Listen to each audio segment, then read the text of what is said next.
시청자 여러분 안녕하십니까? 요즘 일자리 문제가 화두인데요. 저희 KBC 광주방송과 광주인적자원개발위원회가 함께 이 문제에 대해서 살펴보는 시간을 마련했습니다. 문재인 정부의 일자리 정책과 광주형 일자리에 대해서 얘기 나눠보겠습니다. 오늘 함께해 주신 분들 소개해드리겠습니다.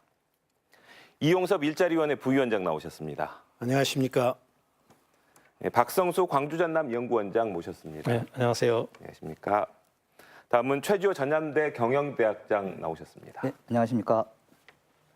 네, 이렇게 자리 참여해 주셔서 감사드리고요. 본격적으로 이제 이야기를 나눠봐야 될 것 같은데 우리나라 일자리 문제는 심각하다는 얘기는 하루 이틀의 얘기는 아닌 것 같고요. 특히 이제 통계청에서 지난 8월 청년 실업률이 9.4%로 18년 만에 최고치를 기록했다는 자료도 나왔습니다. 우리나라 일자리 상황 먼저 부위원장님 어떻게 평가를 하실까요?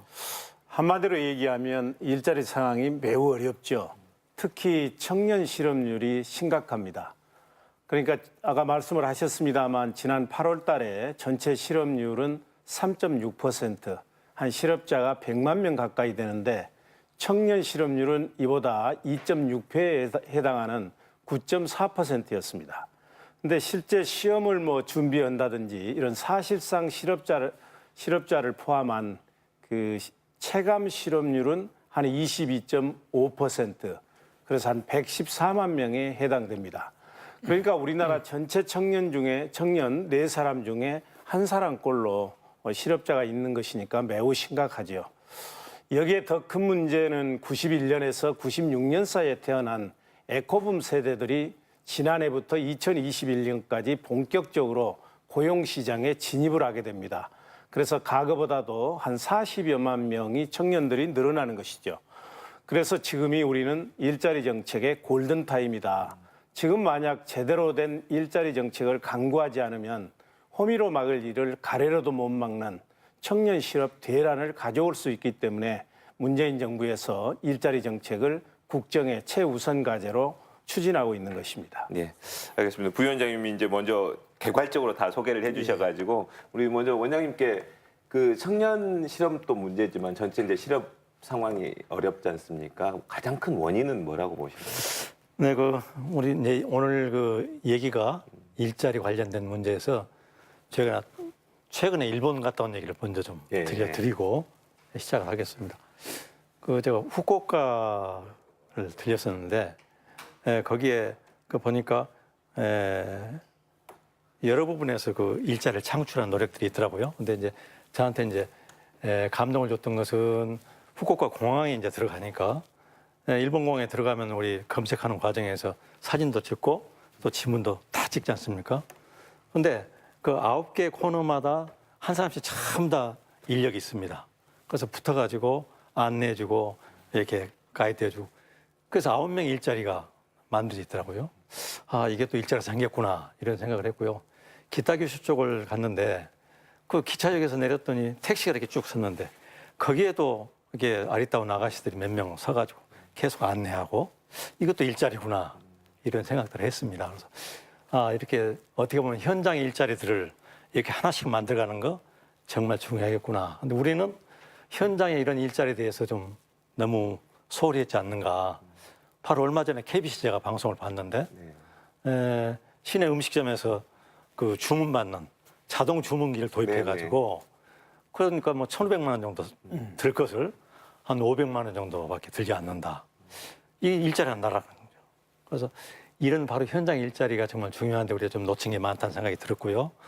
한 가지만 더 말씀드리면 아무래도 그동안에 우리는 대기업 중심의 괜찮은 일자리, 누가 봐도 그 불안한 일자리 이런 쪽으로만 많이 이렇게 오리엔테이션 돼가지고 이제는 정말로 우리 괜찮은 기업들 또 알찬 그 강소기업들 많이 있으니까 그런 쪽 일자리들 많이 만드는 노력들 병행해야 된다고 생각을 합니다. 좀 이제 젊은이들의 눈높이하고는 조금 다른 차원이긴 하지만 그런 말씀해 주시고 우리 교수님은 어떻게 보시나요? 좀 전에 우리 부위원장님께서 우리 청년 실업에 대한 그 심각성을 말씀을 해주셨는데요. 거기다가 한두 가지만 좀 덧붙이고 그리고 원인을 말씀을 드리면 실업률도 사실은 좋지 않지만 고용률도 사실은 좋지 않은 편이고요. 물론 그 국가마다 좀 차이는 있겠지만은 OECD 국가들의 평균 비교해봤을 때도 우리 실업률이나 고용률 뭐 이런 부분이 사실 안 좋은 건 사실입니다.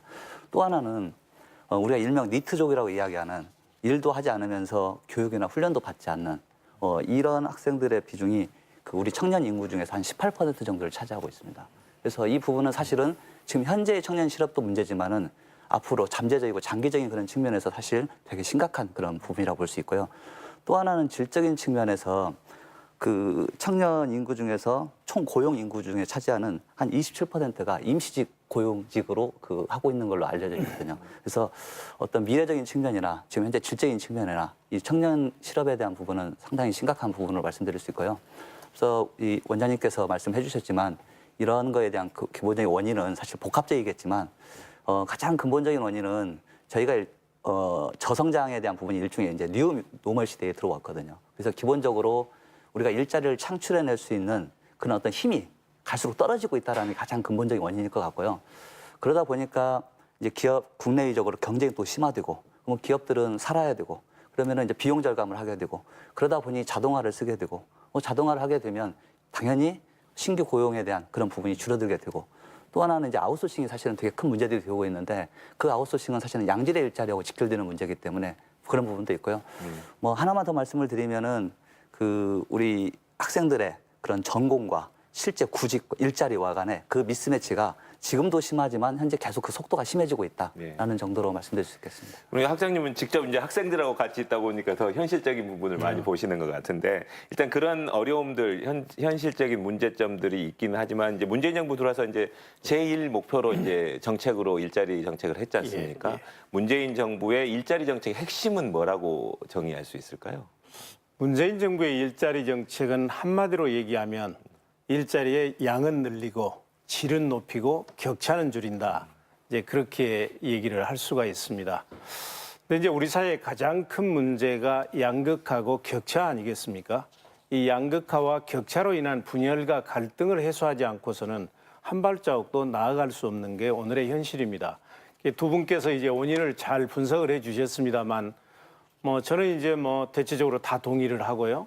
다만 지난 10여 년 동안 대기업 중심의 고용 없는 성장으로 인해서 일자리 창출 역량이 매우 감소하고 또 우리 청년들이 갈 만한 그런 양질의 일자리가 이제 줄어든 데 원인이 있지 않겠습니까? 그래서 우리는 한편에서는 이제 일자리를 많이 창출하고 다른 한편에서는 비정규직을 정규직으로 전환하고 최저임금을 10,000원으로 올리고 그리고 일하는 시간도 줄여서 일자리의 질을 높여서 일자리로 인해서 소득이 늘어나고 소득이 늘어나면 소비가 늘고 또 소비가 늘면 투자와 성장이 되는 그래서 일자리, 분배, 성장의 선순환 경제 구조를 구축하자. 이게 문재인 정부의 핵심이라고 얘기할 수 있습니다. 예. 이제 방금 이제 일자리 정책 방향에 대해서 이제 얘기를 해주셨는데 구체적인 부분은 이제 조금 이따 하나씩 짚어보기로 하고요. 그리고 이제 일자리 위원회를 만들었지 않습니까? 업무 지시 1호였는데 일자리 위원회가 어떤 일을 하는지 간략히 좀 소개를 좀 해주시죠.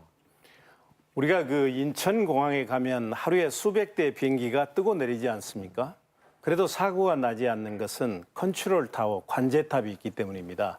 그래서 우리 일자리위원회는 우선 일자리 정책을 발굴하고 기획 심의하는 컨트롤 역할을 한다, 관제탑 역할을 한다 이렇게 생각을 하시면 되겠고요.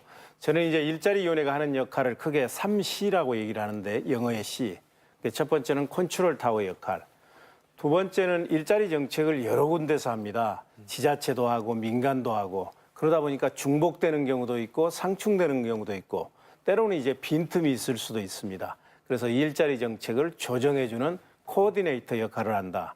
세 번째는 이렇게 만들어진 일자리 정책들이 현장에서 제대로 시행되는지 점검하고 확인하고 평가하는 이 컨퍼머 역할, 이 세 가지 역할을 한다고 말씀드릴 수 있습니다. 이왕 여쭤본 김에 하나 더 여쭤보겠습니다. 지금 이제 6월 초에 이제 활동을 시작하게 됐지 않습니까? 5월 16일 날 이제 그 발족을 했고 100일 계획을 6월 초에 본격적으로 이제 활동을 하시면서 13개 일자리 과제를 선정을 하셨었던 걸로 알고 있는데 지금 평가하기에는 기간이 그렇게 길지는 않은데 돌아보시면은 좀 성과도 있었을 것 같아요. 어떻게 보시나요? 저는 성과가 많았다고 생각을 합니다. 실은 우리 정부는 그 대통령직 인수위 과정 없이 출범을 했습니다. 그러다 보니까 장관들 임명이 매우 늦어졌습니다.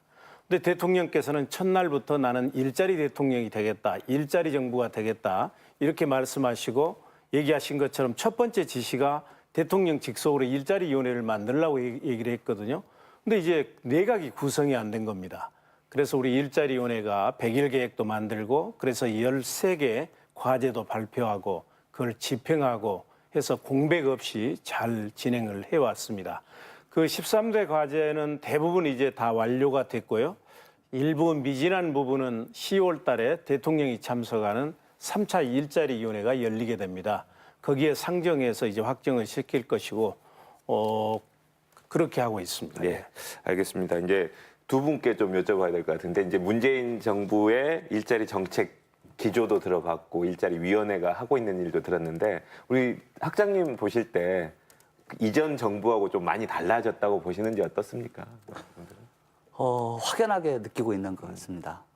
모든 부분에서 그 확연하게 그런 차이들이 좀 있는 것 같고요. 다만 이제 좀 염려하는 부분이 이제 속도에 대한 그런 부분들을 좀 염려하는 부분이 있는 것 같고요. 또 하나 부분은 이게 지속 가능한 부분인지 그리고 어떤 재정 건전성에 대한 그런 악화의 위험에 대한 좀 염려. 또 하나는 어떤 잠재적으로 그래서 향후에 세금으로의 어떤 그런 부담이 증가되지 않을까 그런 부분이 있는데요. 저희 학생들의 경우에는 일부는 이런 거에 동의를 하는 학생들도 있지만 전체적으로는 이러한 공공부문의 일자리에 대한 그런 부분들을 포함해서 이런 부분들이 하나의 본인들의 새로운 어떤 시도고 취업에 대한 기회로서 생각하는 그런 비중이 더 많은 것으로 이렇게 느껴지고 있습니다. 일단 좀 호응하는 긍정적인 네. 반응이 더 많다고 봐야겠네요.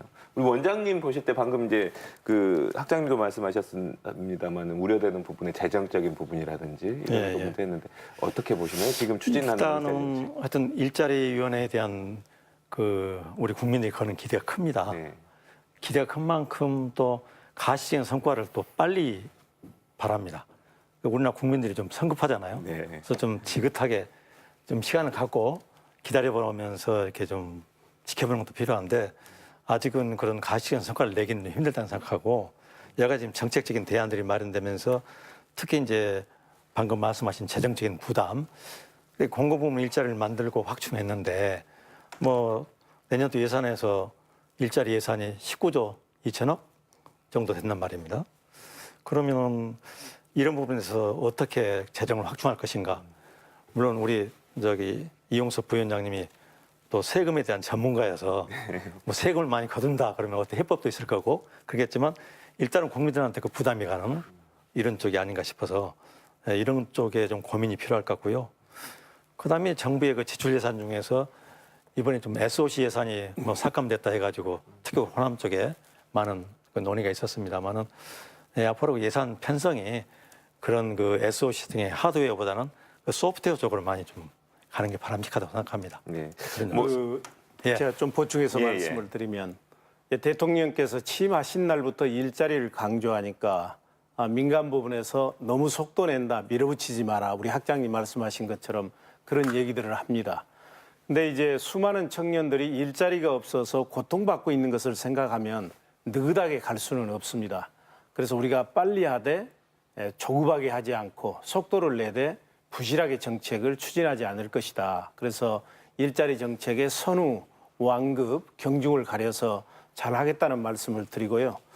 이제 가시적 성과인데 실은 이제 일자리 정책은 라면 만드는 것과는 다르거든요. 네. 라면은 필요하면 오늘 저녁에 좀 야근하면 내일 아침에 수많은 라면을 생산할 수 있지만 일자리 정책은 우리 일자리위원회에서 만들어 가지고 이게 국회 가서 예산이 통과돼야 되고 또 법률이 통과돼야 되기 때문에 효과를 나타내는 데는 일정한 시간이 필요합니다. 우리가 그것을 전문 용어로 정책 시차, 팔러시 레그라고 그러거든요. 그래서 지금은 국민들께서 생각하시는 가시적인 성과는 아직 못 느끼실 것입니다.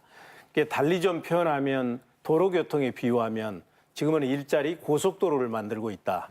이제 이 일자리 고속도로가 만들어지고 나서 이제 그 위를 일자리 고속버스가 쌩쌩 달리게 되면 국민들도 그 이제 가시적인 성과를 느끼시리라고 생각을 하고요. 또 한 가지 말씀해 주신 게 이제 재정 건전성입니다. 이제 문재인 그 후보께서 대통령께서 후보 시절에 공약했던 게 많거든요. 그게 한 178조 정도 들어갑니다. 물론 그때 대통령 나오셨던 분들 중에서는 그래도 제일 적은 거예요. 그래서 많은 분들이 이렇게 해가지고 지속 가능성이 있겠느냐, 국가 부채는 늘어나고 재정 건전성이 훼손되지 않겠느냐, 이런 이제 말씀들을 많이 하십니다. 근데 제가 여기서 확실하게 말씀드리고 싶은 것은 우리가 추진하고 있는 각종 정책들은 재정 건전성이 훼손되지 않는 범위 내에서 추진하고 있다 하는 점이고요. 그리고 이 178조는 다 세금에서 조달하는 게 아니고 아까 SOC 예산이 이제 줄어들었다고 그러는데 그것도 이제 그 일환인데 지금 우리 예산 중에 보면 낭비성이 조금 있는 예산, 중복된 예산, 불효불급한 예산 이런 예산들이 참 많습니다. 그래서 이런 예산들은 좀 절감하고 그래도 부족한 부분은 세금 쪽에서 거둘 텐데 우리나라 이제 조세 부담률이 OECD 평균 25%에 비해서 매우 낮아요. 그러니까 분단된 나라고 세계에서 유일하지요. 분단된 나라고 복지비가 급증하고 있는 나라에서 조세 부담률을 19%로 가지고 가는 것은 재정이 전혀 역할을 안 하겠다고 하는 겁니다. 그래서 사회적 타협을 거쳐서 이걸 적정화하면서 그리고 비과세 장벽을 비과세 감면을 줄이고 사회의 그 지하 경계를 양성화하고 그리고 고소득자, 고액재산가, 대기업에 대해서 적정하게 세금을 물리게 되면 중산 서민들의 세금은 늘리지 않으면서 우리가 필요로 하는 재원을 조달할 수 있기 때문에 저는 국민들께서 걱정 안 하셔도 된다. 이렇게 말씀을 드리고 싶습니다. 이제 원장님이나 부위원장님께서는 결국에는 이제 재정 부분에다 포커스를 맞췄고 걱정하는 부분이고 일단은 그 우리 학장님께서는 학생들이 일단은 긍정적인 반응이다 뭐 이런 쪽으로 말씀을 하셨는데 이제 재정적인 부분은 걱정되는 부분이기는 합니다만은 그 이제 본격적으로 논의해야 될 부분이 공공 부분의 일자리 문제를 좀 짚어봐야 될 것 같습니다. 이번에 그 13대 과제 중에서 핵심이 되는 부분이기도 한 것 같은데 하반기에 이제 12,000명을 더 공무원을 추가로 선발하겠다 밝혔는데 실제로 그 현재 어느 정도나 이루어지고 있나요? 하반기에 원래는 추경에 12,000명으로 들어갔는데 국회에서도 좀 깎았어요. 그래가지고 1075명을 채용을 하게 됩니다. 그런데 그분들이 무슨 회사 사무실 내에서 일본은 이런 분들이 아니고 뭐 경찰, 소방관, 그리고 뭐 근로감독관, 그리고 사회복지 쪽에 근무하는 분 이런 부분에 계신 분들이거든요. 차제에 제가 한 가지 좀 말씀을 드리고 싶은 게 문재인 대통령께서 후보 시절에 공공 부분에서 81만 개의 일자리를 창출하겠다 이렇게 얘기를 했을 때 많은 분들이 세금 걷어서 공무원 숫자 늘리는 건 누가 못하느냐 이렇게 비판을 하셨거든요. 그리고 어찌됐든 일자리는 민간 부분이 주역의 창출의 주역입니다. 그렇다면 왜 정부는 공공 부분을 강조하는 것일까? 그게 나름대로 이유가 있다는 것을 좀 이해를 해 주시면 좋겠습니다. 우리나라 공공 부분의 일자리는 턱없이 적습니다. 그러니까 OECD 국가들은 전체 일자리의 21.3%가 공공 부분에서 나옵니다. 근데 우리는 얼마가 나오냐면 8.9%밖에 안 나옵니다. 3분의 1 수준이죠. 그리고 인구 1000명당 OECD 국가들은 공무원 숫자가 몇 명 정도 되냐면 83명 정도 됩니다. 근데 우리는 절반도 안 되는 33명입니다. 이렇게 공공 부분의 숫자가 적다 보니까 국민의 생명과 재산을 지키는 안전 안보 분야, 또 국민의 삶의 질을 높이는 보건, 의료, 그리고 요양, 뭐 이런 쪽에서 국민들을 제대로 못 모시고 있는 겁니다. 그래서 일부에서는 일찍이 우리가 공공 부분을 적정화해서 제대로 안전 시스템을 갖추었단다면 세월호나 메르스 참사와 같은 이런 사태도 미리 예방할 수 있지 않았겠냐 이렇게 얘기하는 분들도 있거든요. 그래서 우리가 하려고 하는 것은 꼭 필요한 만큼만 늘리겠다 이렇게 말씀을 드리고요. 일부에서 시장에 맡기지 왜 정부가 나서냐 이렇게 얘기를 합니다만 우리가 수십 년 동안 시장에 맡겼습니다. 그런데도 지금 수많은 청년들이 일자리가 없어서 고통받고 있고 이것을 우리는 경계하게서 시장의 실패다. 이럴 때는 이제 정부나 공공 부분이 그 실패를 메꿔줘야 됩니다. 선진국들도 이제 경기가 침체돼서 실업자가 많을 때는 이 정부가 중요한 역할을 한다는 점을 우리 시청자들께서 이해해 주시면 고맙겠습니다. 네, 알겠습니다. 워낙 하고 싶은 말씀이 많으신 것 같은데 원장님하고 이제 학장님께서는 이 부분에 대해서 뭐 이미 정책으로 확정된 거기 때문에 이거에 대해서 동의하냐 부동의하냐의 의미는 크게 맞지 않는 것 같고요. 이 부분들 추진 방향이라든지 지금 진행하고 있는 걸 보시면서 어떤 입장이신지 어떤 생각이 드시는지 먼저 원장님부터 말씀드립니다. 그게 이제 결국 어떤 그 공공부문의 일자리 확충이 우리 민간 일자리의 어떤 마중물 역할을 했다고 생각합니다. 문제는 이제 공공부문으로 끝나지 않고 이게 파급 효과가 낙수 효과가 생겨서 더 많은 성과를 가져야 되는데 방금 우리 부위원장께서 말씀하신 것처럼 역시 민간 부문 일자리 창출이 핵심이 돼야 되는 거고요. 그런 차원에서 앞으로 가면 갈수록 그렇게 경쟁력이 아주 치열해지는 경쟁이 치열해지는 그런 경영 환경에서 우리나라 기업들이 얼마만큼 일자리를 만들어갈 수 있을까? 특히 이제 아시겠지만 우리나라에서 중소기업이 차지하는 비중은 99%입니다. 그래서 제가 우스갯소리로 9988, 234를 네. 많이 얘기합니다. 그래서 99% 중소기업, 88%의 중소기업 근로자, 2배, 3배 더 사랑하자 이렇게 얘기를 하면서 중소기업 키워야 되고 우리 지역은 99.9%입니다. 그래서 우리 지역에서 일자리 창출이 현실적으로 바로 민간 부문에서는 그 중소기업 쪽에서 해결을 해야 되고 그래서 정말 기업하기 좋은 여건을 만들어주고 또 이런 여러 가지 지원책을 강구하는 이런 쪽에서 이제 새로 신설되는 중소기업 벤처부의 역할이 크다고 생각하는데 안타깝게도 아직 장관이 임명이 안 돼서 아쉽습니다만은 이런 부분에 지원책이 강구돼 가지고 이런 일자리 부분이 어떤 그 개척돼야 하는 절대절명의 기회라고 생각합니다. 그 이제 원장님께서 이제 중소기업 일자리 많이 만들어야 되는데 네. 그거는 누구나 동의하는 부분인 것 네. 같은데 한 가지 이제 학장님께 여쭤보고 싶은 게 그 학생들은 미스매치가 굉장히 크지 않습니까? 학생들의 눈높이와 직장의 그 질. 근데 이제 그래서 이른바 공시족이 많은 이유가 그런 것들 때문일 텐데 지금 이런 공무원, 공공부문 공무원들 많이 늘리는 거에 대해서 현장에서는 어떻게 바라보고 계신가요? 사실 현 그 정부 그 관계 부처나 관계자들에서 가장 많이 나오는 요즘에 키워드 중에 하나가 마중물이라는 단어인 것 같아요. 이게 좀 이제 강조하는 그런 부분인 것 같은데요. 결국 그 보조수단이고 궁극적으로는 주샘물은 궁극적으로는 민간 기업에서 그걸 맡아야 되는 부분이고요. 그러면 민간 기업에서 기업하기 좋은 여건을 만들어주는 거고 그 여건이라는 것 중에 가장 공통적이고 가장 빈번하게 나오는 것이 결국에는 일자리를 창출과 직접적으로 그 관련돼 있는 근데 걸림돌이 되어 있는 그런 규제 계획에 대한 그런 부분들이 가장 많이 나오고 있는 내용인 것 같습니다. 학생들은 이런 공공부문 늘어난 거에 대해서는 환영을 하나요? 어떻습니까? 아까 앞서 말씀드린 것처럼 본인 자체의 지금 현실이 심각한 청년 실업, 고용 절벽 이런 부분이기 때문에 기본적으로 이런 공공부문의 일자리 창출 자체가 본인들한테는 하나의 어떤 취업의 그런 추가적인 기회로서 이렇게 인식을 하고 있는 거기 때문에 긍정적으로 바라보고 있는 것 같습니다. 그러니까 며칠 전이죠. 지난 9월 23일 날 지방 그 행정공무원 7급 네네. 그 모집이 있었습니다. 근데 모집하는 인원이 222명을 모집을 했어요. 근데 이제 몇 명이 응시를 내냐면 28,776명이 응시를 했습니다. 그러니까 130대 1이에요. 우리가 여기서 이제 두 가지를 느낄 수가 있죠. 우선 첫 번째는 청년들의 일자리 상황이 매우 심각하구나 하는 것이고 두 번째는 우리 청년들이 좀 이제 벤처 창업이랄지 그리고 유망한 중소기업이랄지 이런 데 가서 미래를 가꾸고 꿈을 키우려고 해야 되는데 너무 안정적인 직장만 선호하는 게 아니냐. 이제 우리 청년들이 그렇게 안정적인 직장 그러니까 공무원이랄지 변호사, 의사, 뭐 공인회계사 이런 데만 쏠리게 되면 우리 사회에 미래가 없는 것이죠. 그래서 지금 정부에서 제일 강조하고 있는 게 중소기업하고 벤처 창업 활성화입니다.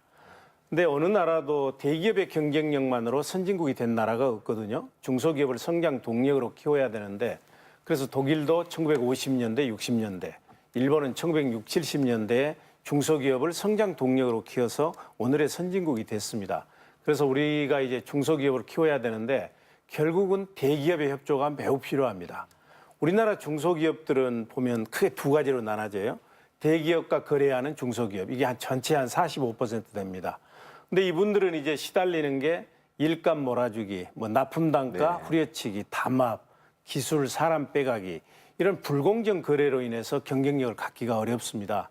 그리고 나머지 55%는 대기업과 함께 이렇게 거래는 안 하지만 이제 대기업들의 경제력 집중, 문어발식 확장으로 인해서 동네까지 그냥 그 여러 가지 대기업들의 뭐 SSM이랄지 대형 유통점이랄지 들어오기 때문에 이게 지금 중소기업들이 살아남기 어렵거든요. 그래서 경제 민주화를 통해서 대기업의 경제력 집중, 문어발식 확장, 불공정 거래 이걸 이제 규제해서 중소기업을 살려야 되고요.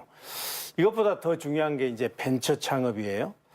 중국 같은 경우는 1년에 약 700만 명의 대학생들이 졸업을 합니다.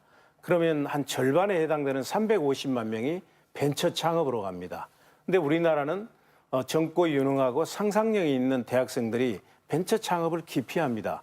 그 이유는 이제 그 실리콘밸리의 벤처 창업으로 성공한 분들에게 선생님은 몇 번 만에 성공했습니까? 이렇게 물어봤더니만 2.8회라고 나왔다고 그러거든요.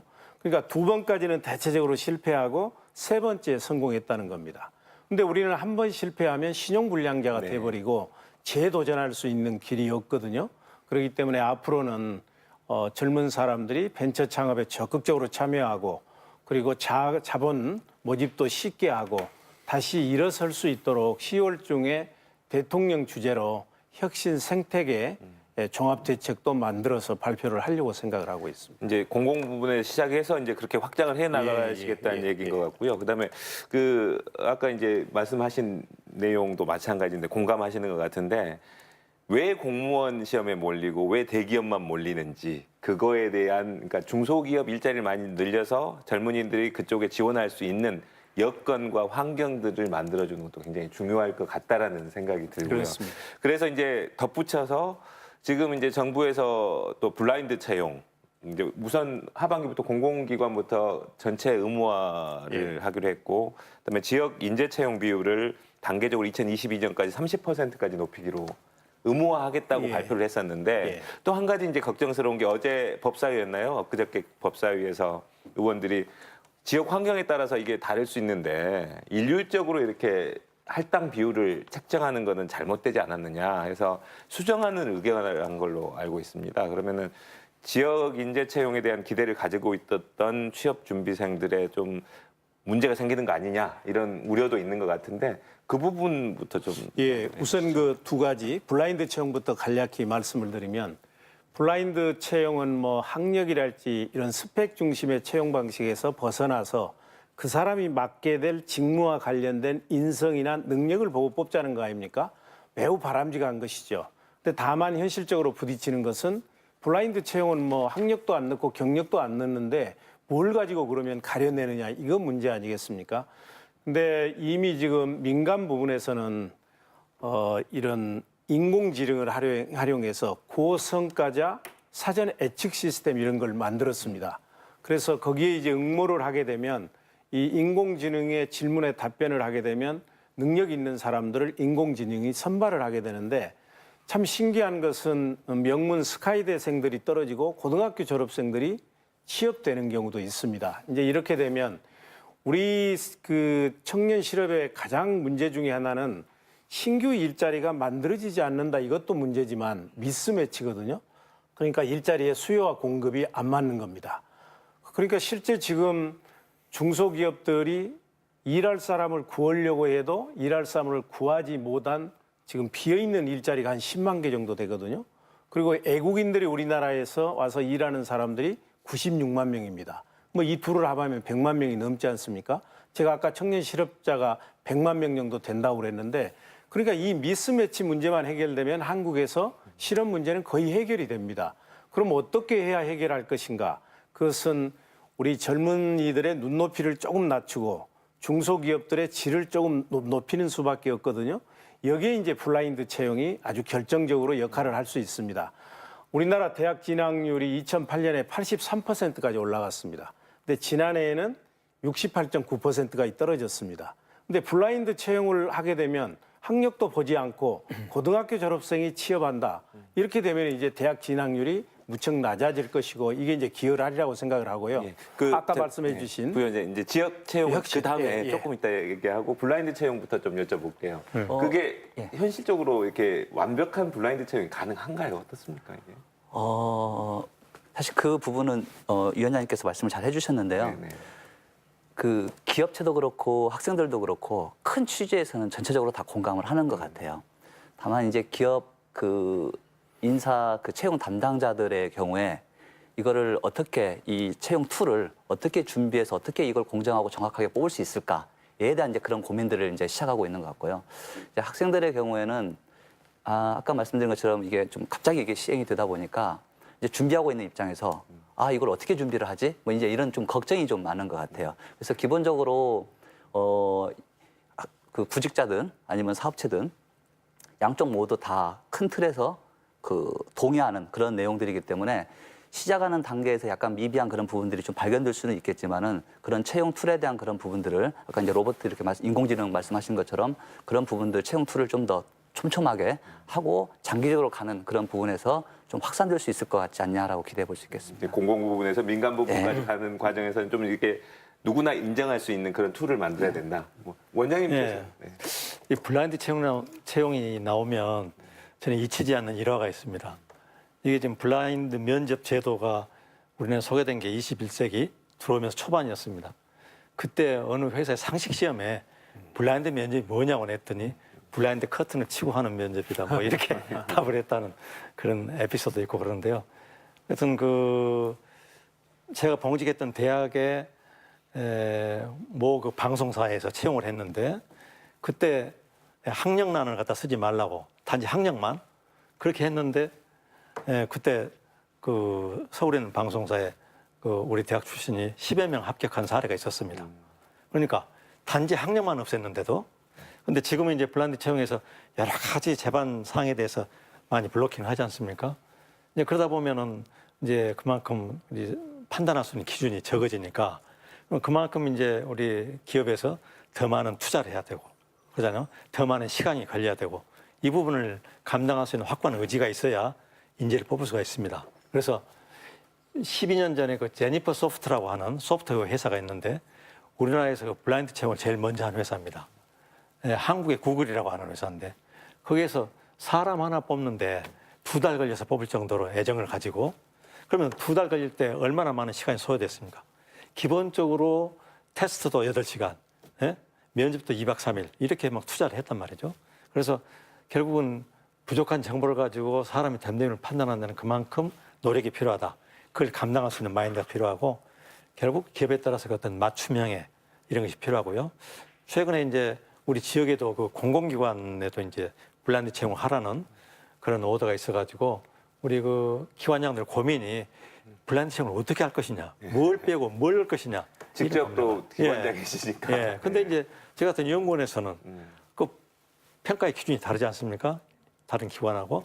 그래서 그 차별화된 맞춤형의 그런 블라인드 채용 이런 걸 심중하게 가져가야 됩니다. 좀 이제 준비 기간들이 좀 필요하다는 필요합니다. 말씀이시고 예. 그 이제 지역 인재 채용 아까 예, 하다만 예. 얘기해야 될 것 같은데 그 좀 수정이 예. 되나요? 어떻습니까? 지금 현재도 이제 혁신도시 특별법 그리고 지방대학 육성법에 보면 지역 인재를 일정 비율 이상 채용하도록 돼 있습니다.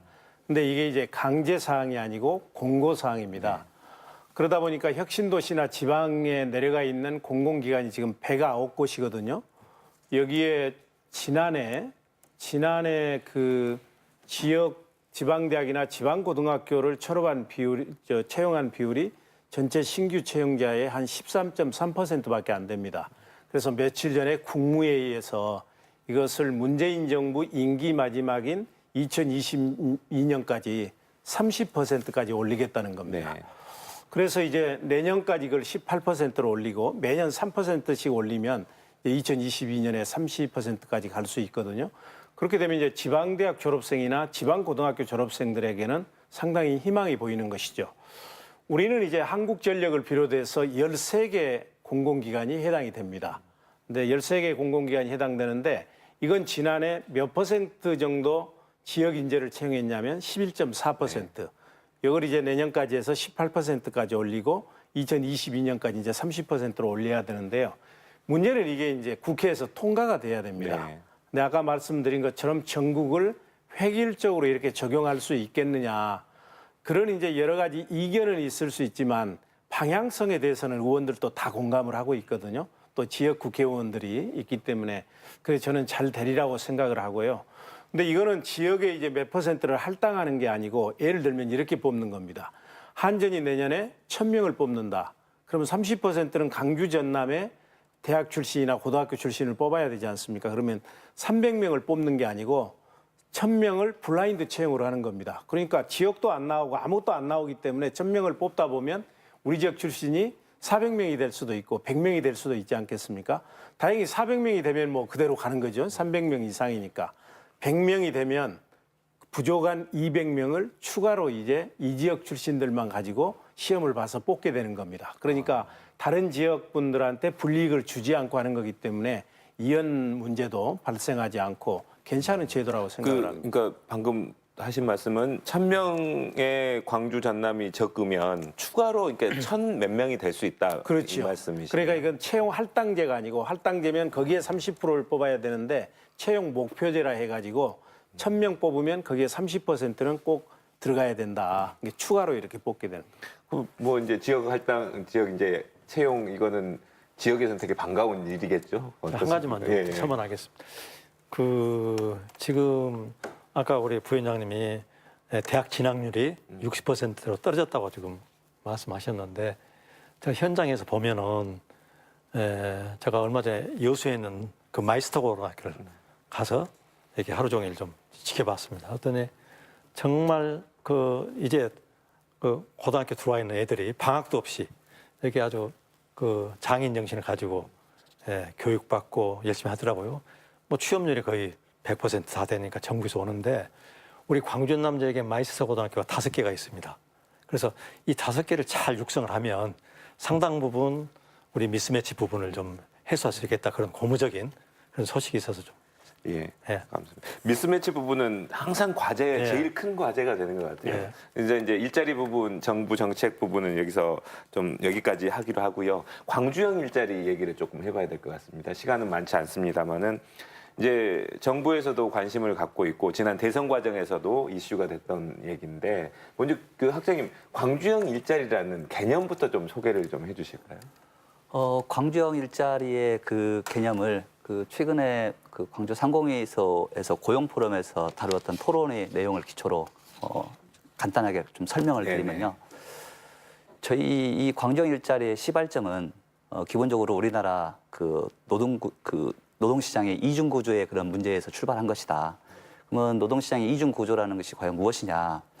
기본적으로 우리가 대기업 그리고 정규직 이게 가장 상층부에 있는 라고 가정하고요.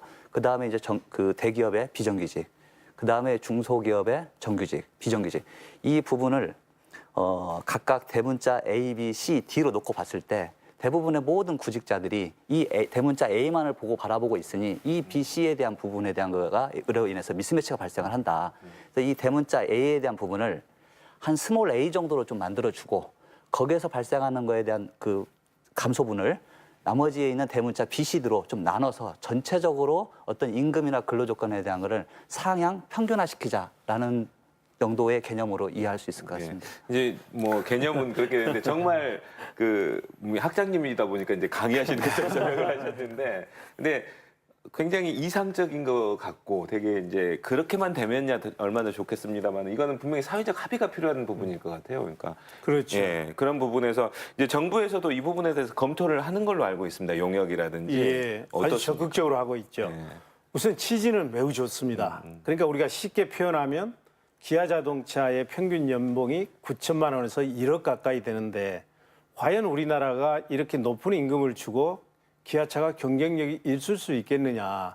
그래서 사회적 대타협을 통해서 이게 노사와 그리고 지방자치단체 그리고 시민사회단체가 참여해서 한 4천만 원대의 적정 수준으로 가지고 가면 자동차 회사의 경쟁력도 높아지고 그리고 노동자들의 그 생활도 적정 수준에서 보상될 수 있지 않겠느냐. 여기서 시작된 거 아니겠습니까?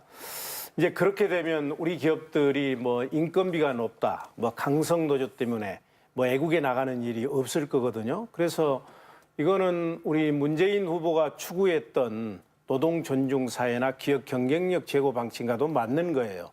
그래서 우리 문재인 정부의 100대 국정과제에도 이에 포함이 됐습니다. 그리고 저번에 추경 편성할 때 또 대통령께서 애정이 많으셔요. 이걸 마지막 단계에서 3억 원을 용역비로 집어넣습니다. 그래가지고 그거는 통과가 됐어요. 금액이 많고 적냐가 문제가 아니고 그래서 4개 지방자치단체가 이제 선정이 됐는데 강주도 하나가 선정이 돼서 7,500만 원을 이제 컨설팅 비용으로 용역을 맡기게 됩니다. 그래서 이것만 되면은 이제 성공 모델이 만들어지면 전국으로 확산시키면 새로운 전기가 마련될 수 있는데 문제는 이제 이게 성공 사례가 아직 없다는 얘기죠. 독일이나 아까 말씀하신 일본의 큐슈 같은 데는 성공 모델이 발생됐는데 우리는 지금까지 투자하겠다는 것이 나타나지 않고 있습니다. 그래서 우리 일자리위원회에서 이제 강주시와 더욱더 긴밀한 협의를 거쳐서 좀 그 투자자를 유치를 하고 그래서 여기서 성공 모델을 만들어서 노사 상생형 일자리 모델을 전국적으로 확산시키면 일자리도 만들어지고 사업하기 좋은 환경도 갖추어질 것 아닌가 이런 생각을 가지고 있어서 애정은 많은데 실천하는 방법이 지금 문제입니다. 그러니까 말씀하신 대로 실체가 없어서 되게 고민스러운 부분 같은데 원장님은 이제 또 광주전남 연구원에 계시니까 예. 이런 부분에 대한 고민도 많으실 것 같아요. 어떻습니까? 예, 많습니다. 현실적으로 아까 사회적인 대타협 얘기를 하셨는데 그런 사회적인 컨센서스가 있어야 이게 지금 이행 가능한 부분이란 말이죠. 특히 노사 또 뭐 시민단체 그다음에 우리 뭐 관, 유관, 기관 이렇게 엮어져 있는데 그 중에서 이제 방금 부위원장 말씀처럼 노예, 노사 간의 그런 합의가 기본적인 전제가 필요하지 않습니까? 근데 이제 최근 들어 좀 고무적인 것은 처음으로 민노총 쪽이 한국노총과 더불어서 함께 한번 해보자. 그래서 이제 이게 입장을 표명하고 들어와 있고 이제 뭐 금호타이가 어렵지만 금호타이 노조도 이런 광주형 일자리 쪽에 관심 갖고 열심히 해보겠다 뭐 이렇게 좀 들어오고 그래서 노동조합 쪽에 좀 그 변화가 그 조짐이 보이는 게 광주형 일자리가 앞으로 발전해 가는데 청신호가 아닌가 이런 생각을 해봅니다. 여러 가지 이제 어려운 부분들이 네. 너무나 많을 것 같아요. 이상은 좋지만 근데 그런 걸 또 만들어내는 것들이 그렇습니다. 또 일인 예, 것 같고요.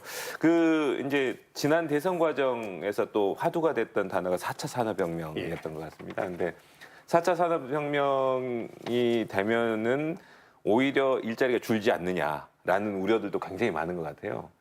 저기 학장님 보실 때 4차 산업혁명 시대가 되면 어떤 직종들이 좀 많이 뜰 거라고 보시나요? 사실 어떤 직종이 사라지고 또 탄생할 것인가에 대한 그런 부분들은 뭐 미래 학자들이나 뭐 2016년도 다보스 포럼에서도 뭐 제시한 그런 부분들이 있는데요. 문제는 지금 현재 초등학교 1학년들 8세 애들이 나중에 일을 해야 되는 나이가 됐을 때 68% 정도는 지금 우리가 알 수 없는 일자리를 가질 것이다, 직업을 가질 것이다라고 하는 것들이 공통적인 미래학자들의 의견입니다. 그래서 사실 어느 정도 이제 방향성이나 이런 부분들은 예측 가능하지만 실체로 나타날 수 있는 그런 부분들은 사실은 절반 이상이 우리가 알 수 없는 그런 직업들이 존재할 것이다라고 볼 수 있을 것 같습니다. 우리 예. 저는 실은 이제 걱정이 많죠. 실제 4차 산업혁명이 본격화되면 그래서 사물과 사물이 통신을 하고 드론이 이제 물건을 배달하고 자율주행차가 시내를 할부하고 3D, 3D 프린터가 전통적인 공장을 대체하게 되면 현재 있는 일자리는 많이 줄어드는 게 사실입니다. 그렇기 때문에 문재인 대통령께서 일자리 정책을 강조하는 것은 당장의 일자리 문제를 해결하자 하는 이런 측면도 있지만 제4차 산업혁명이 가져올 일자리 위기에 미리 대비하자 하는 그런 뜻도 담겨 있고요. 근데 이제 한 가지 좀 그 위안으로 삼는 경험은 그동안 자본주의 250년의 역사를 보면 3번의 산업혁명이 있었지 않습니까? 그때마다 일자리 걱정을 참 많이 했습니다. 어떤 때는 뭐 기계 파괴 운동도 있었고 그렇지만 일자리는 줄어들지 않고 늘어났습니다. 생산성이 낮은 일자리에서 생산성이 높은 일자리로 진화했다는 얘기죠. 그래서 이번 4차 산업혁명도 우리가 잘 대응만 하면 저는 동일한 현상이 일어날 걸로 보거든요. 그래서 지금 문재인 정부에서는 지금 좀 늦었습니다. 근데 우리가 준비에 있어서 지금이라도 이제 적극적으로 박차를 가해야 된다 해서 중소벤처기업부도 이미 만들었고 그리고 4차 산업혁명위원회가 저번 주에 발족을 했습니다. 그래서 이제 우리가 어찌됐든 강점이라고 하면 ICT 아니겠습니까? ICT 우위를 바탕으로 해서 4차 산업혁명의 주역이 될 뭐 인공지능, 빅데이터, 로봇, 신재생에너지, 뭐 바이오, 제약 이런 분야의 핵심 기술에 집중적으로 투자하게 되면 거기서 일자리가 나올 수 있거든요. 그래서 지금 이런 분야에 중점적으로 하고 있는데 제일 중요한 게 규제를 없애는 겁니다. 4차 산업혁명이라고 하는 것은 현재 없는 기술을 만들어내고 현재 없는 비즈니스 모델을 만들어내는 것입니다. 근데 우리 규제 시스템은 어떻게 되어 있냐면 현재 있는 것은 괜찮고 없는 것을 하려면 다 규제를 하고 있습니다. 그래서 대통령께서 후보 시절에 신산업의 경우에는 최소 규제, 자율 규제로 가고 이것만 안 되고 나머지는 다 됩니다 하는 네거티브 시스템으로 가겠다고 말씀을 드렸고요. 그리고 이제 데이터가 매우 중요합니다. 4차 산업혁명 시대에는 빅데이터하고 상상력이 결합되면 거기에서 일자리가 만들어지거든요. 그래서 공공 빅데이터 센터도 만들고 공공 부분이 가지고 있는 데이터를 전면으로 개방해서 4차 산업혁명에 대비해 가도록 그렇게 준비를 하고 있습니다. 네, 우리 원장님 뭐 우리 지역에서도 이제 많이 고민 많으실 것 고민 같아요. 많습니다. 예. 지금 제가 봐서는 우리 광주 연구개발 특구가 지금 나주 혁신도시까지, 피카람 혁신도시까지 네. 확대해달라고 지금 요청해 놓은 상태고, 이제 우리 지역의 그 4차 산업혁명의 그런 기반이 이제 확보가 되는 셈이거든요. 그러면 그걸 기반으로 해서 이제 우리가 타 지역에 비해서 좀 경쟁력을 가질 수 있겠다 하는 생각을 하고요. 이제 우리 저기 뭐 친환경 자동차다, 에너지다, 또 그다음에 문화, 융복합 컨텐츠 이 부분에다가 우리 전남에 갖고 있는 농수산 해양 쪽, 그리고 또 관광 문화 쪽 이런 쪽에 그 강점들이 많이 있습니다. 그래서 우리가 이런 쪽에서 타 지역과 비교해서 상대적으로 경쟁력을 가질 수 있는 인력을 양성하는 거, 이게 우리한테 어떤 희망 섞인 얘기 아닌가. 방금 얘기하신 ICT 융복합 기반의 그런 그 스마트팜도 상대적인 우위에 오를 수 있다 생각하고요. 또 다행스러운 것은 우리 빛가람 혁신도시에 지금 16개 공공기관이 들어와 있지만 이게 참 환상적인 드림 구조로 돼 있습니다. 네. 그래서 저게 농수산 해양 쪽, 에너지 쪽, 문화예술 쪽, 그리고 IT 쪽. 그래서 서로가 시너지 효과를 낼 수 있는 그런 기반이어서 우리 상대적으로 4차 산업혁명 시대에 우리가 좀 우위를 점할 수 있는 여건은 여건이 돼 있다. 우리 저기 학장님 뭐 요 관련해서 덧붙이실 말씀 혹시 4차 산업 관련해서? 4차 산업이요. 사실 4차 산업에 대한 부분이 그 주로 좀 기술적인 측면에서만 좀 접근하는 그런 경향이 있는데요. 사실 미래의 일자리에 대한 그런 변화에 대한 예측도 결국에는 그거가 발생하는 동인하고 그리고 그 트렌드를 어떻게 갈 것인지. 근데 그때 중요한 부분이 기술적인 축하고 또 하나는 사회 경제적인 그런 축이 만나는 그런 부분에서 영역에서 미래 일자리가 많이 창출될 것이다라고 얘기할 수 있을 것 같습니다. 알겠습니다. 그 말씀 나누다 보니까 시간이 어느덧 다 돼서 끝으로 이제 꼭 하시고 싶은 말씀이 있었는데 못 하셨던 거라든지 아니면은 뭐 지역민들께 꼭 말씀해 주시고 싶은 말씀. 먼저 부위원장님부터 해주실까요? 광주는 그동안 정치적으로는 소외되고 경제적으로는 낙후돼서 많은 아픔을 가졌었습니다. 이제 문재인 대통령, 문재인 정부가 들어서면서 저는 정치적 소외 문제는 해소가 됐다고 생각을 합니다. 이제 경제적 낙후 문제를 해결해 가야 되는데 이거는 뭐 지자체를 중심으로 해서 우리 시민사회단체, 시민들이 똘똘 뭉쳐서 광주 가야만 볼 수 있고 느낄 수 있고 먹을 수 있고 일할 수 있는 프로젝트를 만들어서 중앙정부와 적극적으로 협조를 해야 됩니다. 그래야 광주를 발전시킬 수 있다는 말씀을 드리고요. 그렇게만 하면 지금은 정부가 이제 자원을 배분하는 시대가 아니고 사람과 돈과 기업이 물이 높은 데서 낮은 데로 흘러가듯이 이동하는 시대이기 때문에 우리가 얼마든지 노력하면 지금 광주를 크게 발전시킬 수 있다 이런 말씀을 드리고요. 저는 이제 좋은 일자리 많이 창출해서 우리 청년들의 아픔을 덜어드리고 또 광주가 경제적 낙후에서 벗어날 수 있도록 지원해드리고 또 후배 양성하는데 제가 할 수 있는 모든 역할을 다 하겠습니다. 네, 감사합니다. 우리 원장님. 예. 지금 우리 광주 전남이 저출산 고령화 문제라든가 또 지역 소멸론에 휘말리고 있습니다. 그래서 우리 시도민들이 상당히 걱정도 많이 하고 이렇게 되다가 우리 지역이 어느 부분이 없어진 거 아니냐 이런 우려도 큽니다. 바로 그런 부분을 버텨나갈 수 있는 게 우리 청년이라고 생각합니다. 그래서 우리 시도에서 청년이 돌아오는 그런 지역으로 만들기 위해서 애를 쓰고 있고 우리 연구원도 많은 연구를 지금 하고 있으면서 특히 내년이 아시겠지만 우리 전라도 1000년 되는 해입니다.